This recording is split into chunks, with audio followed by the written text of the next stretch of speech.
They called her a deceiver, a destroyer of dynasties, a fox wearing a woman's skin who brought an emperor to his knees. But perhaps the real deception was never hers.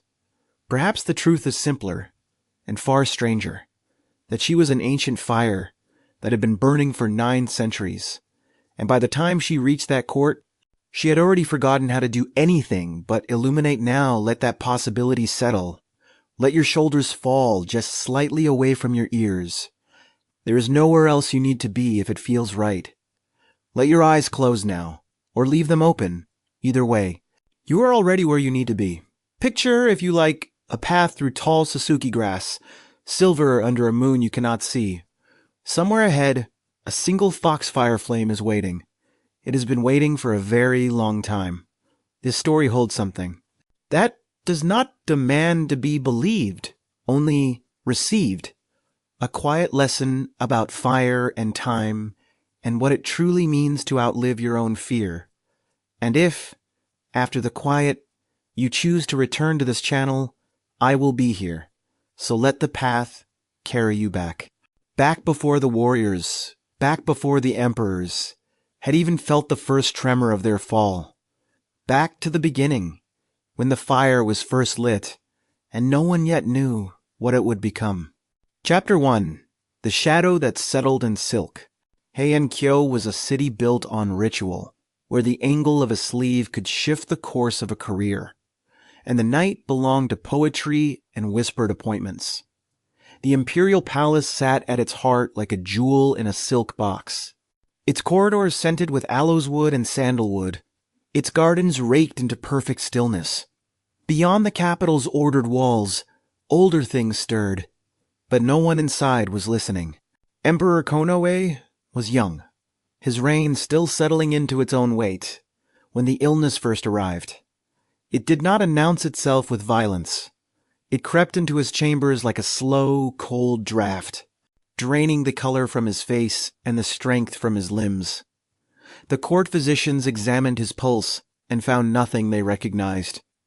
His skin remained warm, but his spirit seemed to be receding. The onmyōji were summoned, masters of the esoteric arts, trained to read the invisible currents that moved beneath the visible world. They burned sacred herbs and studied the patterns of smoke. They poured water into bronze mirrors and searched the reflections for answers.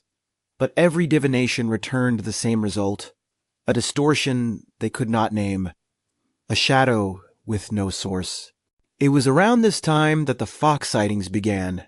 Servants spoke of a shape slipping through the outer gardens at dusk, too sleek and too deliberate for any ordinary animal. A night watchman heard a cry from the eastern hills that did not sound like a bird. In the oldest chronicles, the Nihon Shoki, foxes were recorded as omens, shapeshifters that appeared when the boundary between worlds had thinned. The court did not yet understand what it was dealing with. And into that uncertainty, a woman arrived. Her name was Tamamo-no-Mae. She came from no one knew exactly where, carried into the palace on the arm of a minor official who could not quite remember how he had met her. Her hair fell to the floor like black water, and her face carried the stillness of deep lakes. The emperor noticed her immediately. How could he not? She moved through the crowded halls with a grace that made the other courtiers seem like painted puppets. When she spoke, her voice settled over the room like a gentle rain. The emperor's health, which had been failing for weeks, began to improve in her presence. His attendants whispered that she was a blessing, a living talisman. But a few of the older onmyōji were not celebrating. In the archives, they found records of a pattern that stretched back centuries. A beautiful woman, a dying ruler, a kingdom brought to its knees. They read the old scrolls from the mainland, the stories of Lady Kiowa in India, and the fox spirit Daji, who had worn the face of a concubine and watched the Shang dynasty burn from the inside out. The most respected of these diviners was Abe no Yasunari. He performed a ritual of purification in the hall outside the emperor's bedchamber, tracing the angles of the building with a sacred mirror. When the mirror's surface passed the direction of Tamamo-no-Mae's quarters, the polished bronze clouded over. Yasunari said nothing. He wrapped the mirror in silk and withdrew, his face unreadable. Weeks passed. The emperor grew stronger, then weaker, then stronger again, as if his life had become tethered to a rhythm no physician could chart. Tamamo-no-Mae never left his side for long. At night, when the lamps burned low, her silhouette against the paper screens seemed to flicker in ways the lamplight alone could not account for. A few attendants noticed. None spoke of it. The court continued its rituals, the poetry contests, the moon-viewing parties, the endless calibrations of rank and favor. But beneath the surface, a quiet dread was beginning to coil. Something had entered the capital, not with a crash, but with a whisper, and it was already settling into the architecture. The question that no one dared ask aloud was not what it was how long it had been traveling, and how many thrones it had already emptied before this one.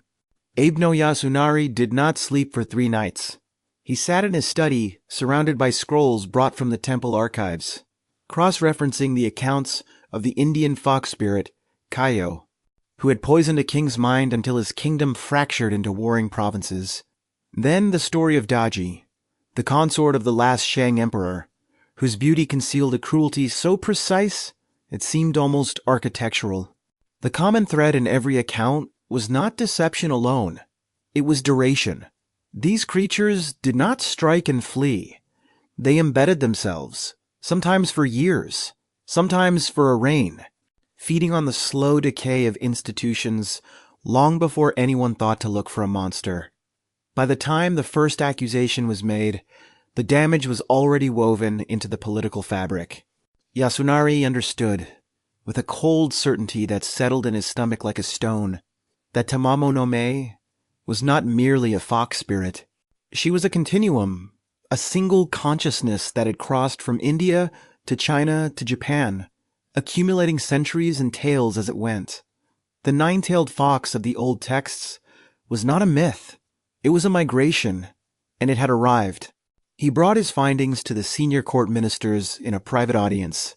The meeting did not go well. To accuse the emperor's beloved consort of being a supernatural predator required evidence far beyond old scrolls and a clouded mirror. The ministers, terrified of the emperor's displeasure and their own political survival, dismissed him with polite, frozen smiles. He was told to continue his rituals and report nothing alarming. But the emperor's condition was worsening again. The brief rallying of his health had given way to a deeper, stranger fatigue.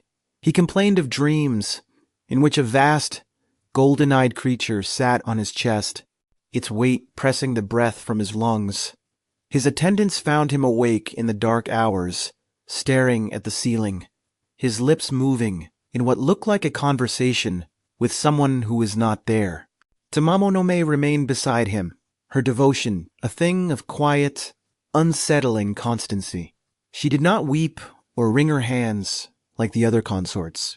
She simply watched and waited, and occasionally hummed melodies that no one at court recognized, tunes that seemed to come from somewhere much older than the imperial music tradition, somewhere beyond the sea.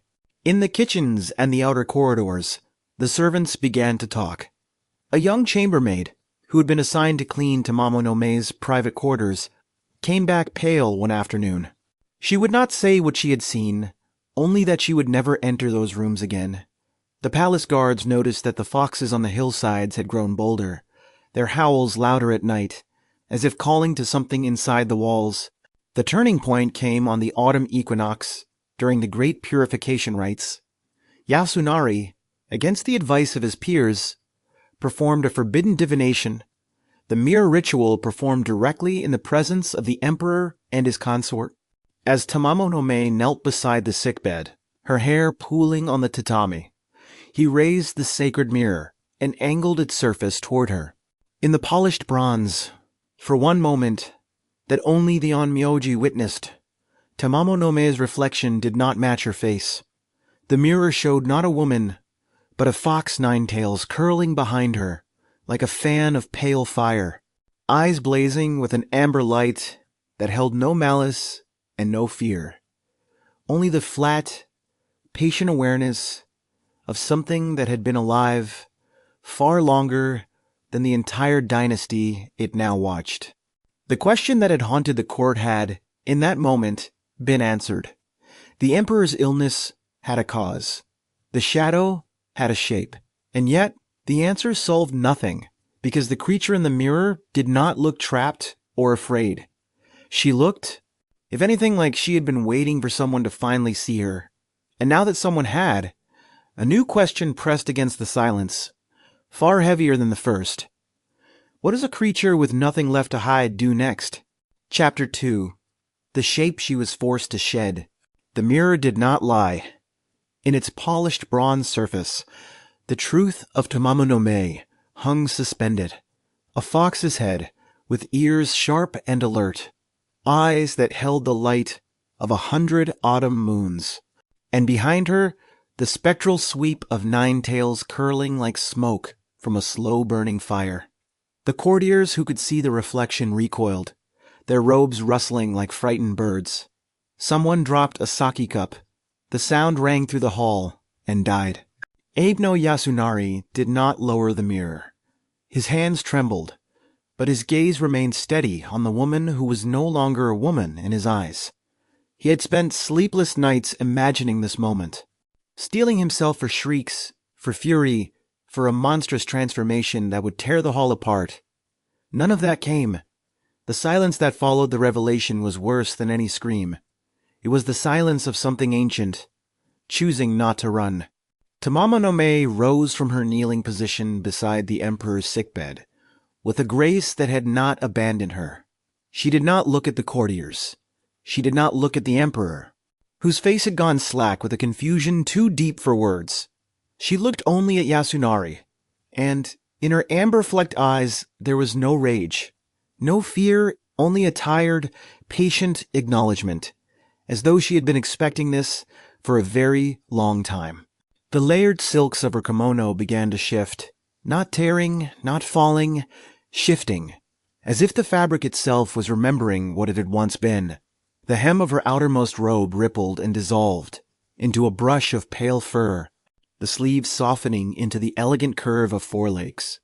Her face, that face the court had admired for months, elongated with a quiet, sorrowful precision. The transformation was not a rupture. It was an exhale. Her body, now fully fox, was larger than any natural creature, sleek as a deer, her 9 tails fanning behind her like a vast ceremonial train of white and burnt gold.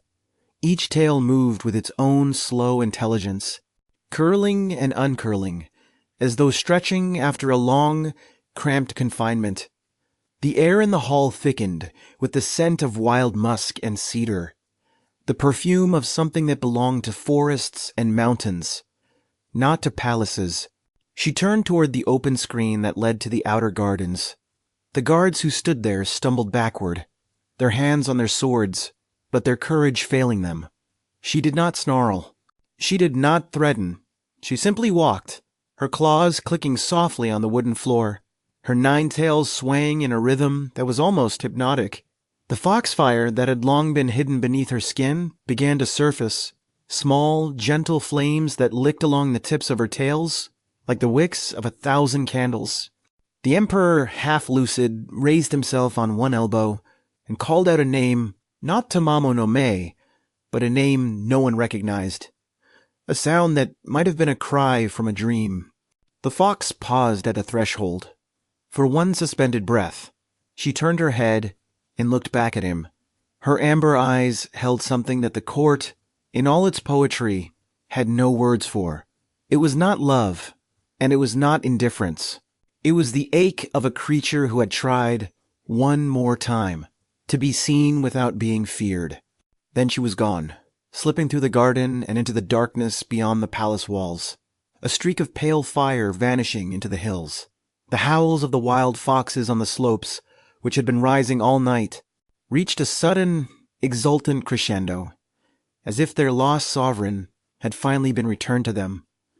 Inside the hall, the court stood frozen, the mirror still glinting in Yasunari's grip. the reflection now showing only an empty room. It would be easy to call what happened that night an unmasking, a monster caught in the act of deception. But to call it that would be to misunderstand what had truly occurred. The woman called Tamamo-no-Mae had not been a mask worn by a fox. She had been a shape the fox had learned to hold, a form she had worn so long and so well that the line between the two had blurred into something neither human nor animal, but exquisitely, painfully, both. And this was not the first time she had been forced to shed that shape. The old scrolls Yasunari had studied told of a fox who had walked out of India 1,000 years before, wearing the face of a king's consort. Then China, where she had been called Daji and had watched an empire rot from within. Now Japan. The transformation was not a punishment. It was the price of a life so long that any fixed form eventually became a cage, and every cage eventually broke. In the hours after the fox vanished, the court struggled to reassemble itself. Servants swept up the shattered sake cup. The emperor was carried back to his bedchamber, his face turned toward the wall. The official record, begun that same night by a scribe with trembling hands, would speak of a malevolent spirit driven out by righteous ritual. It would not mention that the creature had paused at the threshold and looked back. It would not mention the name the emperor had called out in his fever, a name no one knew.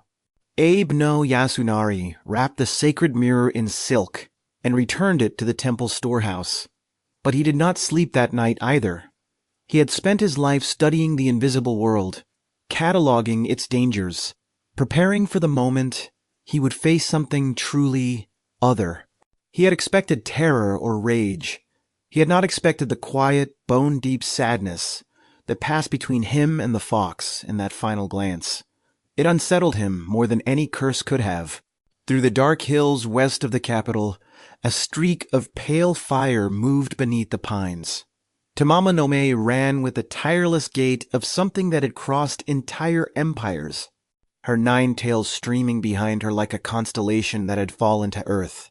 The wild foxes of the mountains fell in behind her, dozens of them, then hundreds, a silent, silver procession winding toward the high grasslands where the volcanic earth breathed steam into the cold air.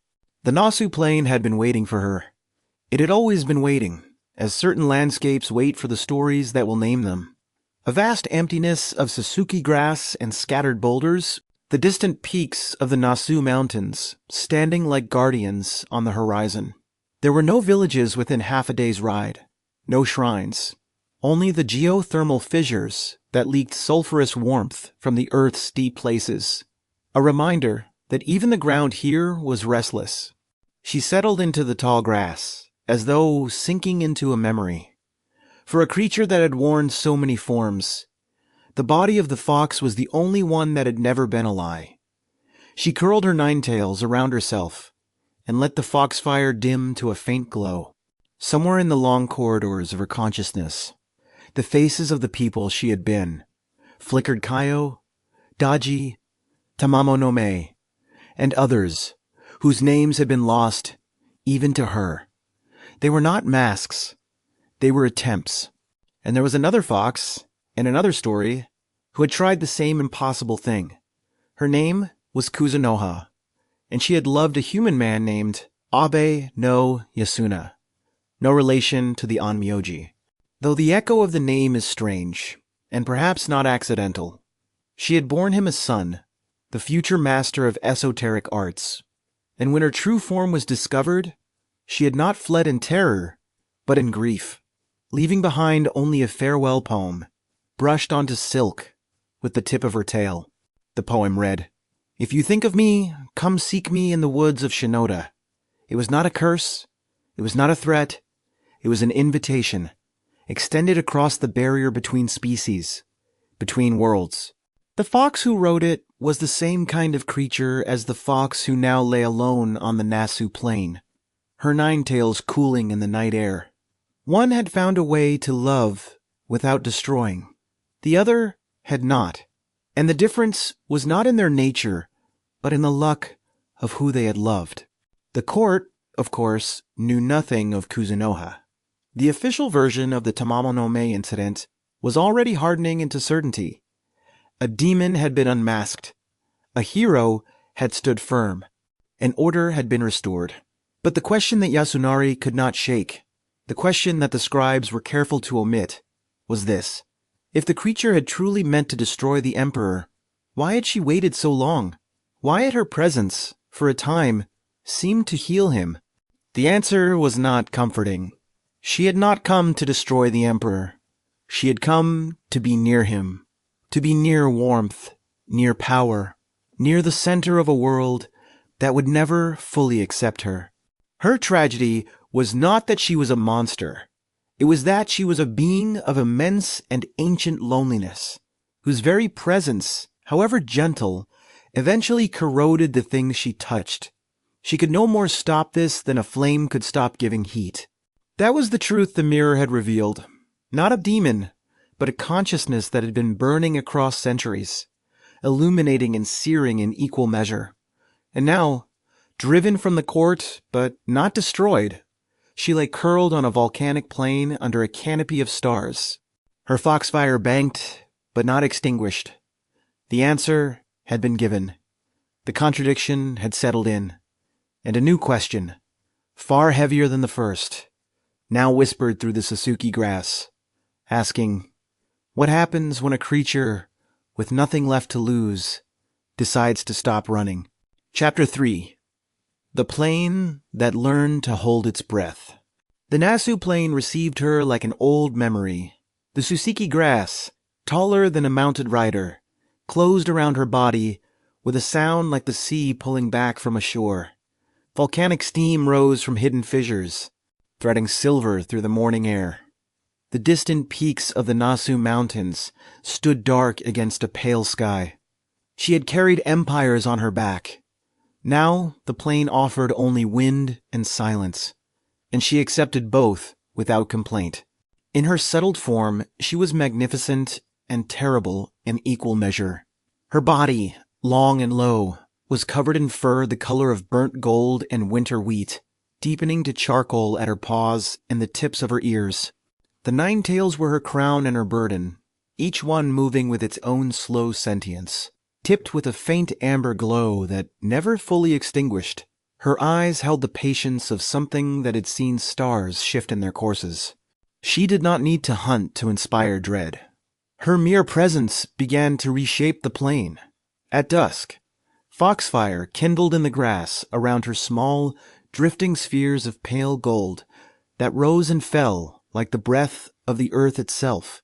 Travelers who ventured too close found themselves walking in circles, the familiar trails suddenly foreign, the sky somehow older and colder than it had been an hour before. She rarely moved to harm them. She did not need to. The villages at the plain's edge were old settlements. Their foundations sunk deep into the volcanic soil. Their elders had stories about fox spirits, some benevolent, some cruel. But none of the stories prepared them for the 9-tailed fox. Farmers began to find their fields rimed with a faint, sulphurous residue after nights when the foxfire burned brightest. Livestock grew restless. Children awoke from dreams they could not describe, crying for a woman no one else had seen. The rituals of avoidance began quietly, the way such things always do. Rice offerings were left at the boundary stones, where the cultivated land gave way to wild grass. Shimenawa ropes were strung between ancient pines, their sacred paper streamers shivering in the wind. Local priests consulted their divination texts and returned with the same grim conclusion. The creature on the plain was not a local spirit. It was something far older, and it was waiting. Hunters and foragers who had known the plain for decades learned to read its new moods. There were nights when the foxfire formed a procession, a slow, winding line of lights that crossed the grassland like a funeral cortege of ghosts. On those nights, the wild foxes of the hills descended in numbers and sat in silent rings around the 9-tailed sovereign, their muzzles lifted, their eyes reflecting the amber glow. To witness this was to feel the world rearrange itself around a center that was not human. A lone merchant, lost in a sudden mist, stumbled into a clearing where the fox lay with her tail spread around her, like a vast feathered fan. He fell to his knees, certain of his death, but she only watched him, her amber eyes half-littered, and after a long moment she closed them entirely. A dismissal, not a threat. The merchant fled, and when he reached his village, he could not speak for 3 days. When he finally did, his voice was a whisper, as though he had glimpsed something that language was too small to hold. The fox's power was not in her teeth or her speed, though both were formidable. It was in the long, slow pressure of her consciousness on the world around her. The plain itself began to feel like an extension of her will. The grass bending in patterns that did not match the wind, the steam vents breathing in rhythms that echoed her own. She did not conquer the landscape. She seeped into it, until the boundary between creature and domain became impossible to trace. And yet, she was not the only fox in the world. Far from the Nasu Plain, in the cedar-shaded precincts of Inari shrines, another kind of fox kept its vigil. These were the Zenko, the celestial messengers, their stone forms seated beside torii gates with keys and jewels held in their mouths. They were protectors of rice and prosperity, servants of the harvest god. The distance between them and the nine-tailed exile was not as great as it seemed. They were the same species, separated only by circumstance and choice. There is a particular stillness that settles over a landscape when something ancient occupies it. It is not the fear of a predator stalking prey. It is the deeper, quieter unease of standing near a thing that has outlived its own era and is still here, still watching, still waiting for reasons no human conversation can ask it to explain. On the Nasu Plain, that stillness became the weather, and the fox, patient as stone, let it spread. The foxfire procession became a calendar for the villages. When the lights marched in a wide arc across the northern ridge, the elders knew to double the offerings and keep children indoors. When the lights clustered near the old volcanic vents, a still greater caution settled over the fields. The fox herself was rarely seen, but her signature was everywhere in the sulphurous dew on the morning grass, in the restless howling of the wild foxes, in the way certain paths now felt watched. A young priest from a nearby shrine, barely 20 and burning with righteous certainty, decided he would be the one to banish the creature.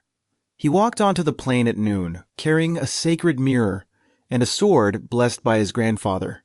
He did not return. His body was found the next morning at the boundary stones, unmarked, his eyes open and fixed on the sky. The mirror was gone. The sword lay beside him, its blade coated in a fine ash that smelled faintly of cedar smoke. The fox did not kill him. That was the most unsettling detail. The priest had simply stopped living, as though his soul had been drawn out of him with the same quiet patience with which the plain drew steam from the earth. The official record would later call it a death by exposure, but the villagers knew better. They buried him with full rites and added his name to the prayers spoken at the boundary stones each new moon. Travelers began to avoid the region entirely. Merchants rerouted their caravans through the mountain passes, adding days to their journeys. The story of the nine-tailed fox spread along the trade routes, mutating with each retelling. Some said she was a fallen goddess. Others said she was a curse given flesh, a punishment for some forgotten sin committed by the emperor himself. The truth, as always, was both simpler and far stranger. She was a creature who had lived too long, and the weight of her years had become a gravity that bent the world around her. Within the fox herself, the long stillness of the plain worked a subtle change. The frantic energy of the court, the constant performance of humanity, the endless vigilance required to keep her tails hidden and her eyes from glowing, all of it fell away. She slept for days at a time, her body half buried in the warm volcanic soil, her dreams filled with faces she had worn and lost. The foxfire around her dimmed to a soft, steady ember glow, like a hearth fire in a house where no one lived. The wild foxes brought her offerings: a dead hare, carefully placed at the edge of her clearing; a smooth river stone, carried for miles in a soft mouth; a sprig of wild mint, already wilting. She accepted these tributes without acknowledgement, but the foxes continued to bring them. They were not worshipping a god. They were tending to one of their own who had crossed into a realm they could sense but never enter. A fox who had become something more and something less than a fox. The distinction between the nine-tailed fox and the zenko of Inari shrines grew sharper in the minds of those who studied such things. The zenko served. They carried messages, guarded gates, accepted offerings of fried tofu and rice. They were foxes who had found a place within the order of things. The nine-tailed fox had no master and no shrine. She had only her solitude and her power, and those two things, left to compound across centuries, had made her something that could not be worshipped, only feared or pitied. But pity was not an emotion the local lords could afford. Reports of abandoned fields and terrified villagers reached the provincial governor, who sent a formal petition to the capital. The emperor, still convalescing from his mysterious illness, was in no condition to respond. The court, still shaken by the revelation of Tamamo-no-Mae, was reluctant to acknowledge that the creature had simply relocated rather than been destroyed. The petition was filed away. The plain was left to its silence. The fox, of course, knew none of this. She knew only the wind in the Sessho-seki grass, the warmth of the geothermal vents, the slow arc of the moon across a sky that had watched her for 900 years. She was not waiting for anything in particular, not a hero, not a hunter, not a resolution. She was simply existing, as she had always existed, in the long, patient meanwhile of a life too vast for any single story to contain. And yet, even as she rested, the world was turning toward her. Far to the south, in the capital she had fled, a decision was taking shape. The emperor's health remained fragile, his dreams still troubled by a vast, amber-eyed presence. The onmyōji had concluded that the creature must be destroyed, not merely driven away, but ended. 2 warriors were being summoned, Miura-no-Suke and Kazusa-no-Suke, men whose names would soon be carved into legend. They did not yet know what they were being asked to hunt. They knew only that the court was afraid, and that fear, when it finally hardens into action, becomes a weapon all its own. Chapter 4. The Hunters Who Walked in Silence.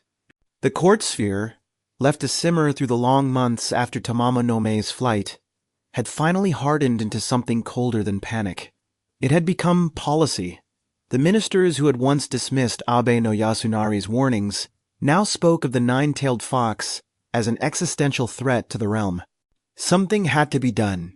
Someone had to be sent. The question was no longer whether to hunt the creature, but who could possibly survive the attempt. The summons reached Miura-no-Suke and Kazusa-no-Suke on the same gray morning, carried by riders who had pushed their horses through the night. Miura-no-Suke was a swordsman of quiet reputation, known less for tournament victories than for the unnerving calm he carried into combat. Kazusa-no-Suke was an archer whose arrows had found targets in battle conditions that made other bowmen miss their marks by hand's breadths. Neither man had ever hunted a fox spirit. They arrived at the imperial palace as dusk was settling over the capital, their travel cloaks still dusty from the road.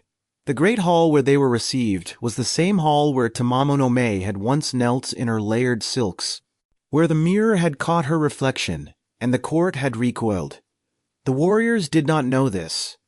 They knew only that the ministers' faces were tight with a dread that no amount of ceremony could conceal. The formal charge was delivered by the senior counselor, his voice steady, but his hands gripping the lacquered table as though it might anchor him. The creature that had called itself Tamamo-no-Mae was to be found and destroyed.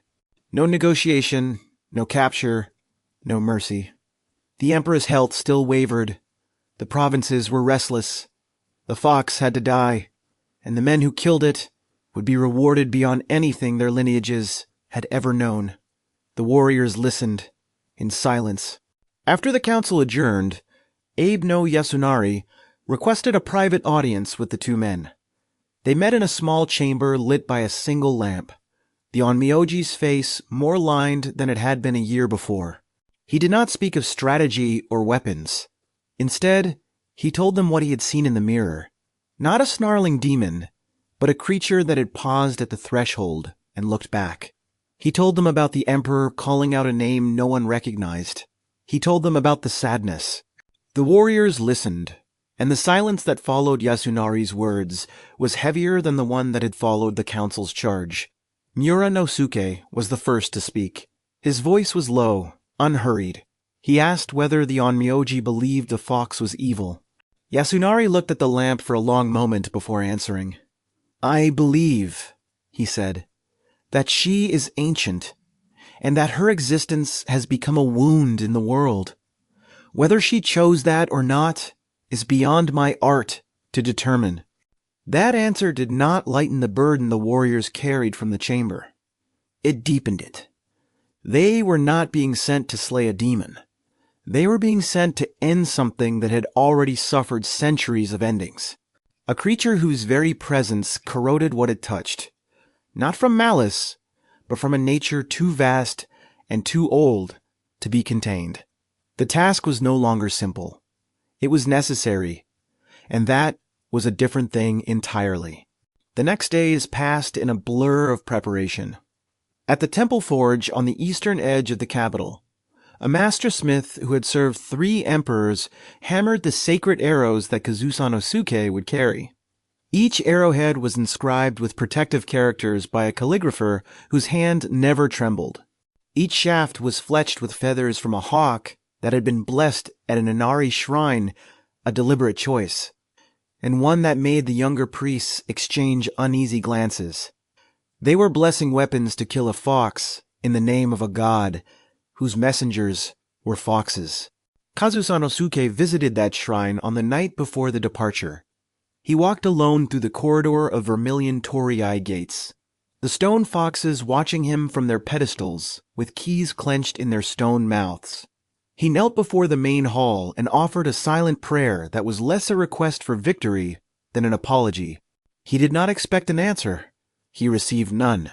But as he turned to leave, a single foxfire flame kindled at the edge of the shrine path and hovered there, motionless, until he passed.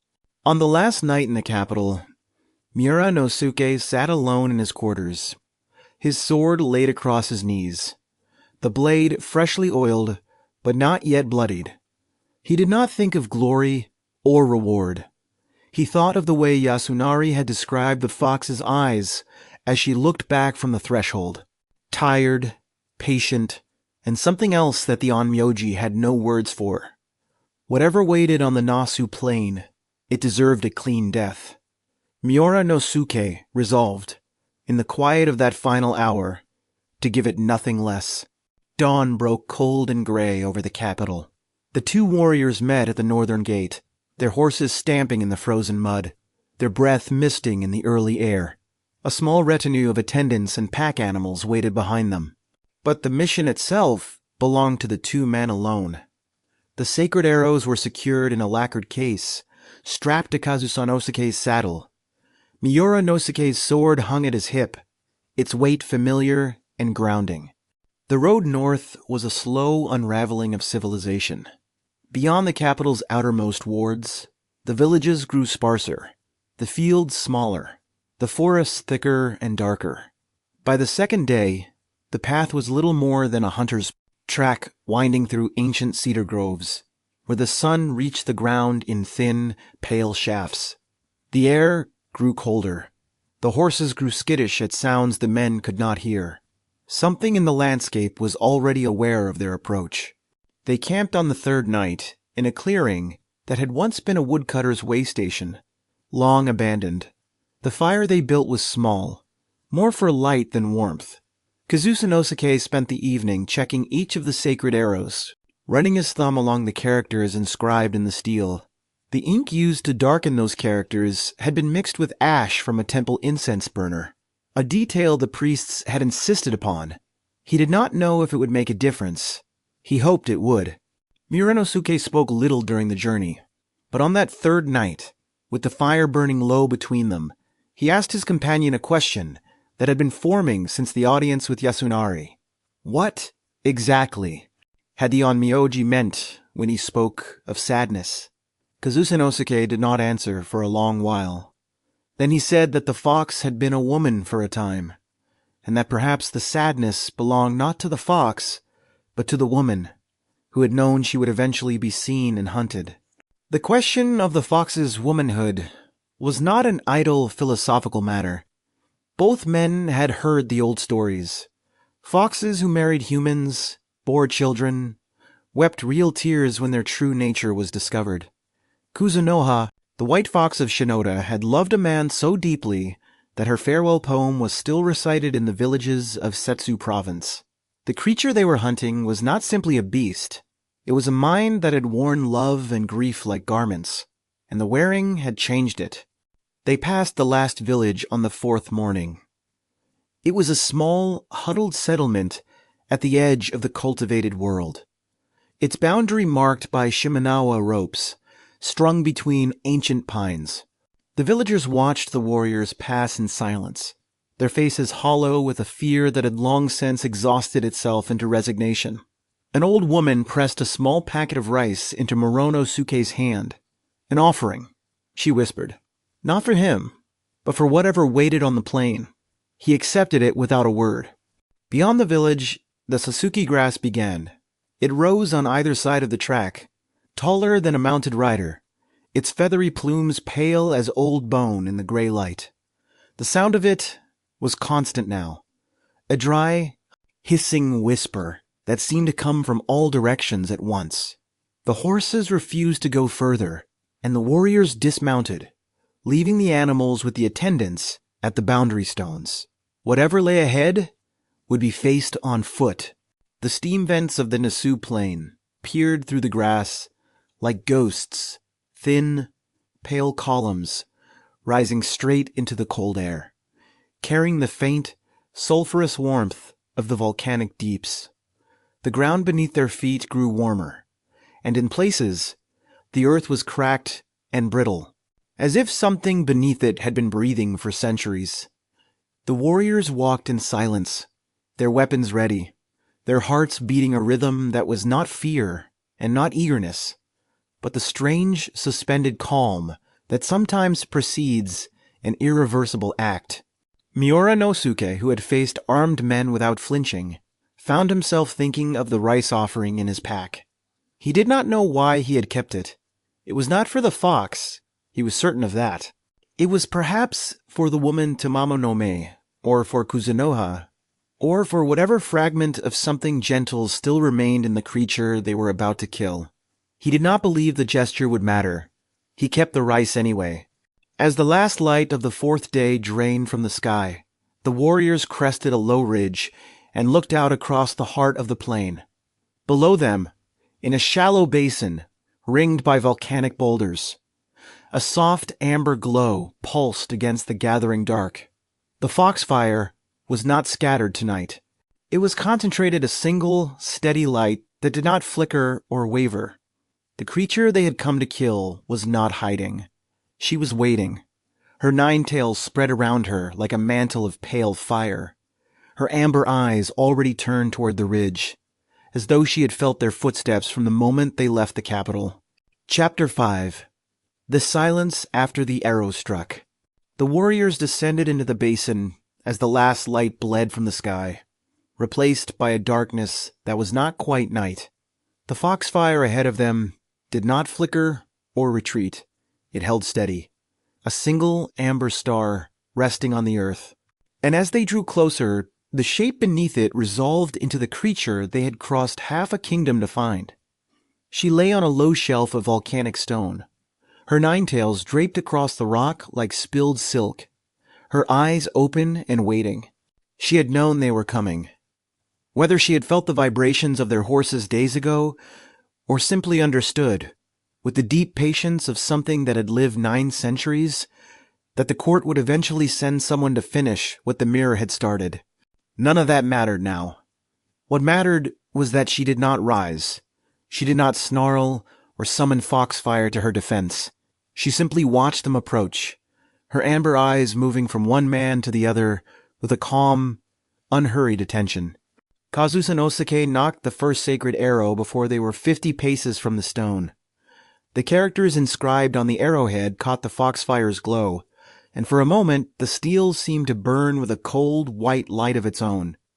His hands were steady, his breath slow and measured. He had made this draw 10,000 times in practice and in battle, but never against a creature whose eyes held the weight of centuries. He did not rush. The moment demanded precision, not speed. Muranosuke circled to the right, his sword drawn but held low, the blade catching the faint amber glow of the foxfire and throwing it back in a thin, pale line. His role was not to strike first. His role was to be ready if the arrow failed, to close the distance and finish what the archer began. He moved with the unhurried, deliberate footwork of a man who had long ago learned that the body, when trusted, knows exactly where to place itself. The fox watched them position themselves, and in her expression there was something that neither warrior had expected. It was not fear, and it was not defiance. It was something closer to acknowledgement, the quiet, almost imperceptible inclination of a creature who recognized that the long arc of her story had finally bent toward its end. One of her tails, the centermost and palest, curled slightly at its tip, a movement that might have been a sigh if a sigh could be made visible. The arrow left Kuzunosuke's bow with a sound that was less a crack than a whisper, the string vibrating through the cold air, the fletching cutting a straight line toward the fox's heart. The arrowhead's sacred characters burned white against the dark. In the stretched and endless moment between release and impact, the fox's eyes met Kuzunosuke's across the distance, and there was no accusation in them. There was only the same tired patience she had shown Abe no Yasunari from the threshold of the Emperor's Hall. The arrow struck. It found the center of her chest, just below the point where her 9 tails met her body, and the impact made her flinch a single, involuntary shudder that ran the length of her frame. But she did not cry out. The silence that followed the strike was heavier than any sound could have been. A stillness that seemed to press down on the basin like a hand. The fox's foxfire did not extinguish. It dimmed, softening from amber to a pale, fading gold, like the last ember in a hearth at dawn. Muranosuke moved forward. His sword rose in a clean arc, and the blade caught the dying light of the foxfire as it descended. The final blow was delivered with a precision that was almost tender, a swordsman's respect for the thing he was ending. He had resolved, in the quiet of his last night in the capital, to give this creature a clean death, and he kept that resolution now. The blade fell, and the fox's long, elegant body went still against the dark stone. What happened next was not in any of the scrolls the warriors had read. The fox's body did not bleed. Instead, a fine gray ash began to rise from the wound, drifting upward like incense smoke, and where it touched the air, it hardened into filaments of stone. Her fur, still warm with foxfire, petrified into veins of pale quartz and black basalt. Her 9 tails, spread across the rock, stiffened into fluted ridges of volcanic glass. The transformation was not violent. It was quiet, inexorable, and complete. Within the span of 100 heartbeats, the creature that had been Tamamo-no-Mae, that had been Daji, that had been Kaio, and Kuzunoha, and 100 others whose names were long since lost to time, that creature was gone. In her place lay a boulder the size of a horse, its surface cracked and veined with sulphurous yellow, its shape still faintly suggestive of a fox curled in sleep. The Sessho-seki, the killing stone. It exhaled a thin, colorless vapor that smelled of volcanic deeps, and anything that touched it would die. The warriors stood before the stone in a silence that neither of them knew how to break. There is no need to imagine what they felt with too much precision. It is enough to know that they stood there a long time, their weapons still in their hands, their breath misting in the cold air, and that the thing they had just killed had not looked away from them even once. The plain around them was utterly still. Even the wind had paused, as if the world itself was holding its breath to see what would happen next. Kuzunosuke was the first to move. He walked slowly to the edge of the stone, his bow still in his grip, and retrieved the sacred arrow from where it had fallen. The shaft was intact, but the arrowhead's inscribed characters had turned black, as though the prayer they carried had been burned out in the moment of impact. He held the arrow for a moment, then placed it carefully back into its lacquered case. It would never be fired again. He knew that, without being told. A small bird, a gray wagtail drawn by the warmth of the geothermal vents, landed on the crest of the killing stone. It was dead before its wings had fully folded. The tiny body stiffened and toppled onto its side, and within seconds, a fine gray ash had spread across its feathers, petrifying it into a fragile, perfect statue of itself. The vapor rising from the stone continued its slow, patient exhalation. The warriors stepped back. They understood now what they had created. Miura no Suke sheathed his sword but did not move away from the stone. He was thinking of the fox's eyes as the arrow struck, the way they had held no accusation, only that quiet, exhausted patience. He had expected hatred or fear or even relief. He had not expected the look of someone who had been waiting to be seen, truly seen, and who had finally, at the very last moment, been understood. He had given her a clean death. He was not certain that was enough. The wild foxes of the plain began to gather as the warriors prepared to leave. They emerged from the Sessho-seki grass in ones and twos. Gray foxes, russet foxes, a single white fox with a black-tipped tail, and they formed a silent ring around the basin's edge. They did not snarl. They did not attack. They simply sat and watched, their amber eyes catching the last pale glow of the dying foxfire, bearing witness to the thing that had happened here. The warriors moved through them carefully, and the foxes let them pass. The journey back across the plain was longer than the journey in. The foxfire that had guided them through the grass was gone, and the darkness was absolute, save for the faint, cold light of a quarter moon. The hiss of the Sessho-seki grass seemed louder now, more mournful, as though the plain itself was beginning to grieve for the creature it had sheltered. The warriors walked in single file, their weapons stowed, their silence no longer the silence of purpose, but of aftermath. By the time they reached the boundary stones where their attendants waited, dawn was breaking, pale and gray, over the eastern mountains. The attendants saw the warriors' faces and asked no questions. The horses, skittish and exhausted, were readied for the return journey. The packet of rice that Miura no Suke had carried was gone. He had left it at the base of the killing stone, a small, futile offering to a creature that could no longer receive anything. He did not explain why. No one asked. The story of the hunt would be told many times in the years that followed, and with each retelling, it would grow simpler. The fox would become a demon, the warriors would become heroes, and the stone would become a trophy, proof that the emperor's enemies could not hide from his justice. But in the quiet of the return journey, before the official record had been written and the songs composed, the two men who had actually been there rode in silence, carrying the weight of a truth that no one in the capital was ready to hear. The killing stone remained on the Nasu Plain.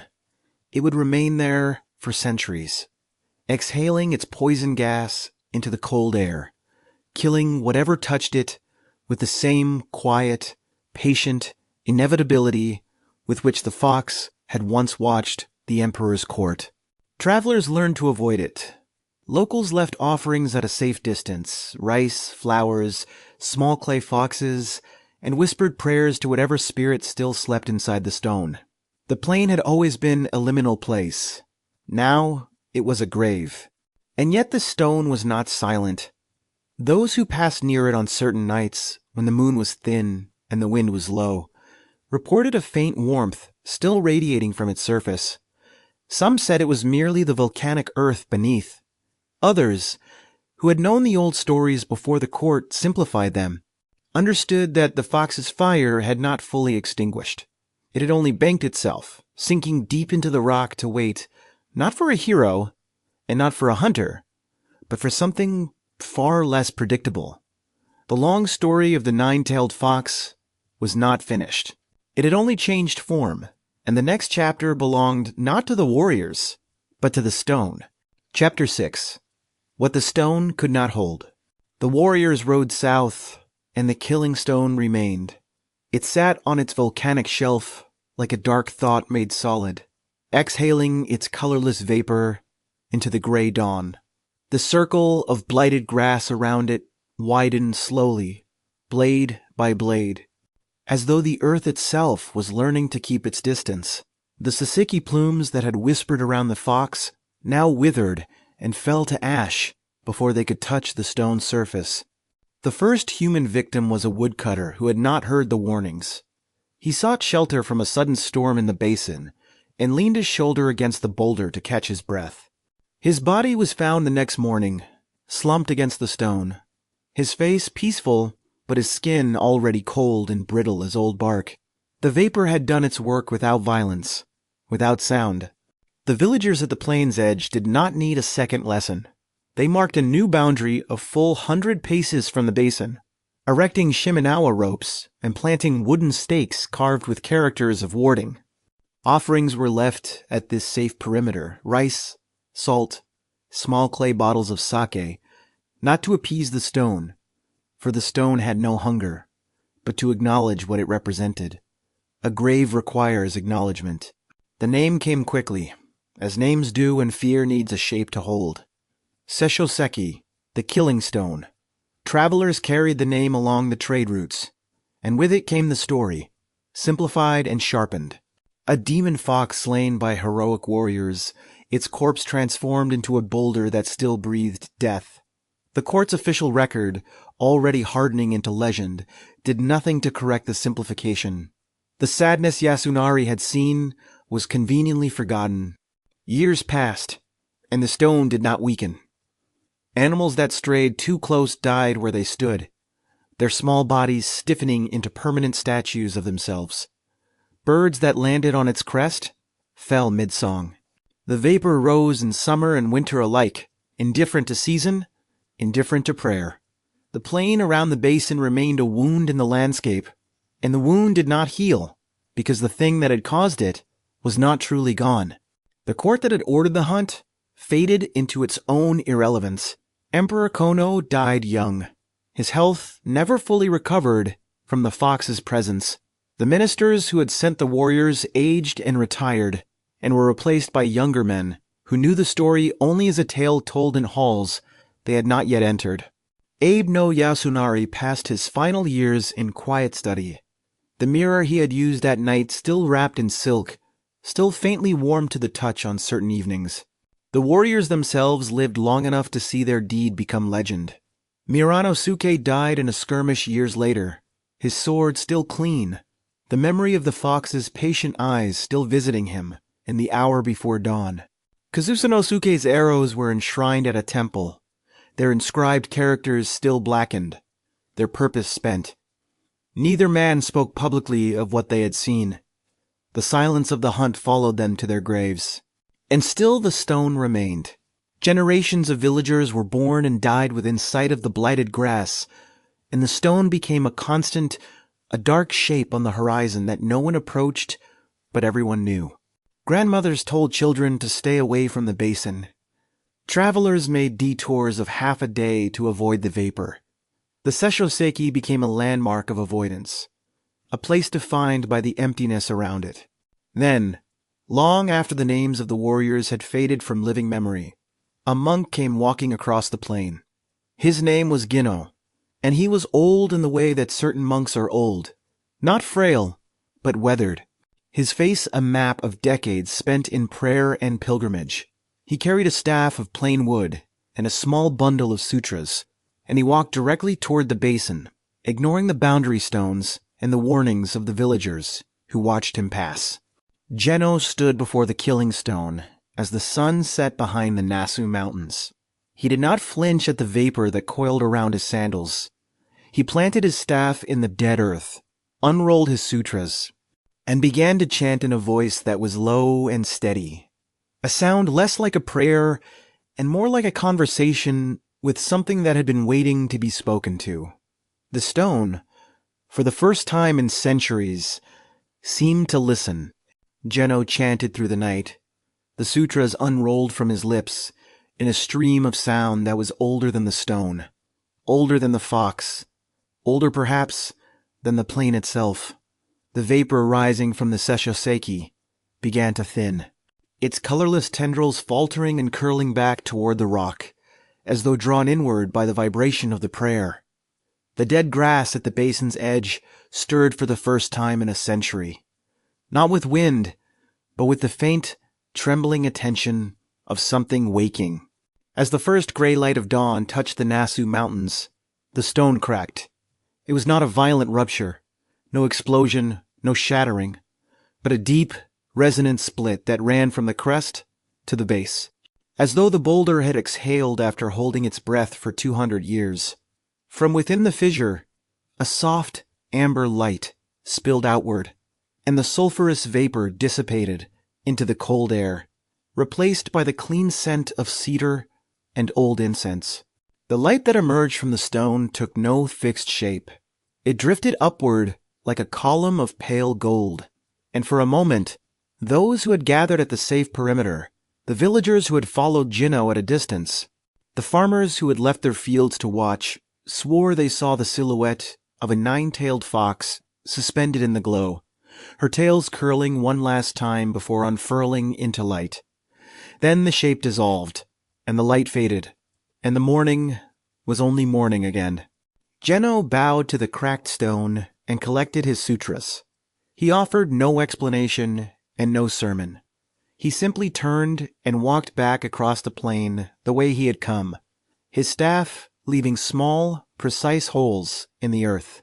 The villagers approached the stone cautiously and found it cold to the touch for the first time in living memory.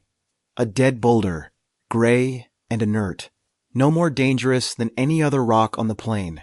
The fox was gone, or so they believed. But the story of the fox did not end with the stone. Far to the south, in the forest of Shinoda, another fox had left a different kind of legacy. Her name was Kuzunoha, and she had loved a human man with a devotion that asked nothing in return except the chance to remain beside him. When her true nature was discovered, she did not flee in rage or terror. She wrote a poem on a silk screen with the tip of her tail and vanished into the woods, leaving behind not a curse, but an invitation. The poem she left was brief, and it has survived for 1,000 years. If you think of me, come seek me in the woods of Shinoda. It was not a lament and not a reproach. It was a door left open, a path kept clear in the hope that love might someday cross the boundary between human and spirit. The child she had borne, a boy named Abe no Seimei, grew up carrying his mother's foxblood in his veins, and with it, a gift for seeing the invisible world. Seimei became the greatest onmyōji Japan has ever known, a master of divination, a reader of stars, a man who moved through the imperial court with the calm certainty of someone who could perceive the spirits and shadows that others only feared. His mother's amber eyes looked out from his face. His mother's patience shaped his art. The fox who had loved a mortal man had given the world a protector, and that protection outlasted dynasties. The two bloodlines of the nine-tailed fox could not have been more different. One had ended in stone and poison on the Nasu Plain, a wound in the earth that took a saint to heal. The other had ended in poetry and protection, a lineage of hidden kindness that wove itself into the spiritual fabric of an entire culture. And yet, they were the same creature, the same ancient, lonely consciousness, separated only by the luck of who they had loved and how they had been seen. There is no need to draw too neat a lesson from this. It is enough to know that the fox who paused at the threshold of the Emperor's hall was not fundamentally different from the fox who left a poem on a silkscreen. One was met with a mirror and a hunt. The other was met with a child who would remember her. The difference was not in their nature, but in the world's response. And that difference cost one fox everything and gave the other a kind of quiet immortality. And yet, even after Geno's exorcism, even after the stone went cold and the vapor ceased, there were those who wondered whether the fox's spirit had truly ascended. The light that emerged from the stone had not risen straight into the sky. It had drifted north, toward the deep mountains where the old gods were said to sleep. The ninth tale, after all, is not an ending. It is a threshold, a passage into something that cannot be hunted, cannot be killed, and cannot be forgotten. The question that had followed the fox across centuries was not whether she would survive. It was what she would become. Chapter 7. The Fire That Became Light. The story of the nine-tailed fox did not end with the cracked stone on the Nasu Plain, nor with the monk who walked away into the dawn. It continued, as all true stories do, by sinking into the culture that had produced it, becoming not a single narrative, but a lens through which an entire civilization could examine its deepest fears and its most complicated hopes. The fox became a mirror, and what Japan saw in that mirror changed with every century. To the culture that first told her story, the Kitsune was never one thing. She was the wild fox who disrupted the harvest, and the celestial messenger who guarded it. She was the devoted wife who left only a poem, and the seductress who brought a dynasty to its knees. The fox held both poles of existence in her amber eyes and refused to resolve them. She was ambiguity made flesh, or fur, and that ambiguity was precisely what made her sacred. There is a reason why the fox, across so many traditions, is associated with women. The fear of the shape-shifting female body, the unease around beauty that conceals power, the suspicion that a woman's devotion might be a mask for something ancient and untamable. All of this runs beneath a Kitsune myth like a subterranean river. To dismiss this as mere misogyny is too simple. The fox also represented a kind of power that the patriarchal order could not absorb, and her persistence in the culture is, in part, a testament to that power's refusal to be erased. But the myth has a physical root as well. On the Nasu Plain, in what is now Tochigi Prefecture, a volcanic boulder still stands near a geothermal vent, its surface cracked and weathered by centuries of rain and sulfurous steam. The area releases hydrogen sulfide gas, colorless, toxic, capable of killing small animals that venture too close. This is the real Sessho-seki, and it was killing birds long before anyone told a story about a nine-tailed fox. The myth grew around a natural phenomenon, and the phenomenon gave the myth its weight. Pilgrims still visit the stone today. They walk past the hot spring resorts and the souvenir shops, past the signs that warn of poisonous gas, until they reach a quiet clearing where a cracked boulder sits behind a simple fence. There are no grand monuments. There is only the stone and the faint smell of sulfur, and the knowledge that something ancient happened here, whether a fox spirit or a geological process, or both. Offerings are still left. The stone is still cold. Far from the Nasu Plain, across the thousands of Inari shrines that dot the Japanese archipelago, the fox lives on in a different form. Stone foxes sit beside vermilion torii gates, red bibs tied around their necks, keys and jewels held in their carved mouths. These are the Zenko, the benevolent messengers of Inari Okami, the god of rice and prosperity and foxes. The same species, the same amber eyes, now protect what they once threatened. The boundary between wild and sacred has always been thin, and the poem remains. Kuzunoha's farewell. If you think of me, come seek me in the woods of Shinoda is still recited, still copied in calligraphy, still preserved in the shrine at Shinoda, where a small grove of ancient cedars marks the place she was said to have disappeared. The silk screen is long gone, but the words have outlasted the material.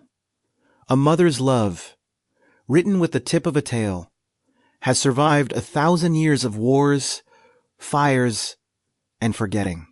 Her son Abe no Seimei became a figure so legendary that it is easy to forget he was once a child who woke to find his mother gone, and a poem on a screen where her face should have been. His mastery of the esoteric arts, his ability to see and command the spirits that others could only fear, was not merely a talent, it was an inheritance. The fox blood that ran in his veins was the same fire that had burned in Tamamo-no-Mae and Kuzunoha alike, a fire that could destroy or illuminate, depending entirely on the hands that held it. The nine-tailed fox has since traveled far beyond Japan. She appears in Korean folklore as the kumiho, in Chinese mythology as the hulijing, and in the global imagination as a figure of anime, film, and fantasy literature. With each migration, something of the original complexity is lost and something new is gained. The modern world tends to flatten her into a villain or a love interest, but the older truth is more stubborn. She is still, beneath all the adaptations, a creature of fire and time, and her ninth tail remains the symbol of a wisdom that cannot be earned quickly. What, then, does the Kitsune offer a modern viewer in the year 2026? The question is not rhetorical, but neither does it demand an urgent answer. It is enough, for now, to simply observe that this creature, part monster, part mother, part messenger, part curse, has outlasted every dynasty that tried to hunt her. She has survived not because she was strong in the way that heroes are strong, but because she was adaptable in the way that fire is adaptable. She burned and she became light, and the light is still traveling. Consider the century count. 1 tail for every 100 years, 9 tails for a being that has crossed 9 centuries. This is not a reward system, but a biological and spiritual clock. Each new tail marks not a victory, but a survival. Each tail is a scar worn visibly, a memory that cannot be hidden. To live 900 years is to watch everyone you have ever loved die at least 9 times over. The tales are beautiful, and they are unbearable. The fox's trickery, so feared by the humans who told her stories, was never merely deception. It was a mastery of perception, the ability to shift skins, to move between identities, to survive by becoming what the moment required. In a world that hunted her, she learned to shapeshift not for sport, but for survival. Her illusions were armor. Her foxfire was a torch, carried through a darkness that never fully lifted. And why fire? Why did the ancient storytellers give the fox a flame to carry? Because fire is the element of transformation. It warms and it consumes. It illuminates and it destroys. A creature that lives for centuries must learn to handle fire with care, or it will burn everything it touches. The fox's long arc from wild trickster to celestial tenko is the story of a flame learning to steady itself, to burn without consuming, to light without destroying. The ninth tail, when it finally appears, is not a weapon. The warriors who hunted Tamamo-no-Mae carried sacred arrows and blessed swords. The fox carried only her own long history, and that history, by the time the ninth tail manifested, had become a form of knowledge that no weapon could penetrate. The tenko, the celestial fox, does not fight. She sees.